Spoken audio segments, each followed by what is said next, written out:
मजाक पनि हुन्छ नि, एउटा लेभलको मजाक हुन्छ। आज फेरि तस्बिरहरू आइराखेका छन्।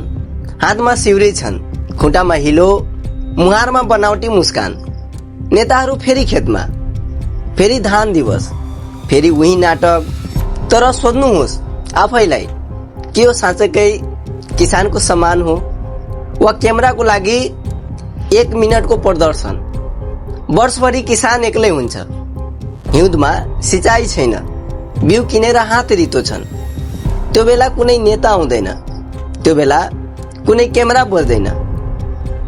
किसान आफै उर्लिएर लड्छन्। तर जब धान दिवस आउँछ, अचानक सबैलाई किसानको माया उर्लिन्छ। सेतो लुगा लगाएर, खेतमा झडेर, एक मुठी धान रोपेर, फोटो खिचिएर हामी किसानसँग छौं भन्ने एक दिनको माया 366 दिनको व्यवस्था हुन्। तर सोध्नुहोस्, मल खोज्दा हाहाकार किन हुन्छ? त्यो बेला यिनीहरू कहाँ थिए? धान कुहिदा, मूल्य नपाउँदा, ऋणको भरले किसान आतिदा, त्यो बेला यी नेताहरू कुन ओछ्यानमा सुतिरहेका थिए? यो प्रश्न सहज लाग्छन्, तर उत्तर असहज छन्। किनभने सत्य भनेको यही हो। राजनीतिक अब सेवा होइन, राजनीतिक अब कन्टेन्ट बन्दै गएको हो। एक तस्बिर, एक भिडियो, एक क्याप्सन, माटोसँगको सम्बन्ध भन्दै माटो मुनिको पीडा कहिल्यै देखिँदैन। विचार गर्नुहोस्, अमेजिङ गर्नुहोस्, ती युवा युवतीहरू जो पछाडि उभिएका छन्, उनीहरूको अनुहारमा पनि एक प्रश्न छन्, हामी किन यहाँ उभिएका छौं?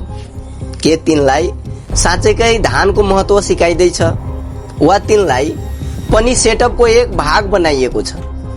म यहाँ कुनै व्यक्ति विशेषको कुरा गर्दै छैन, म एउटा ढाँचाको कुरा गर्दैछु जो वर्षौंदेखि चल्दैछ।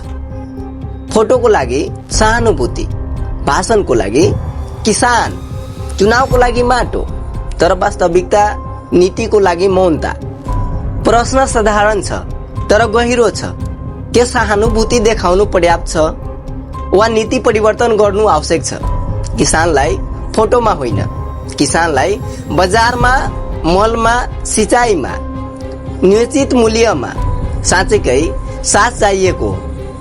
र किसानहरूको धानको भाउ, अन्य बीजहरूको भाउ सही पाउनु पर्यो। त्यसैले एक पटक जब नेता हिलोमा उभिएको देखिन्छ भने अथवा धान रोपिन्छ भने ताली बजाउनु अघि एउटा प्रश्न सोध्नुहोस्, माटोसँगको प्रेम हो कि क्यामेरासँगको प्रेम?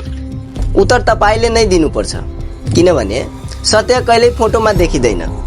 सत्य त्यो किसानको हातको चोटमा देखिन्छ, जो आजै पनि एक्लै देखिएको छ। जय नेपाल।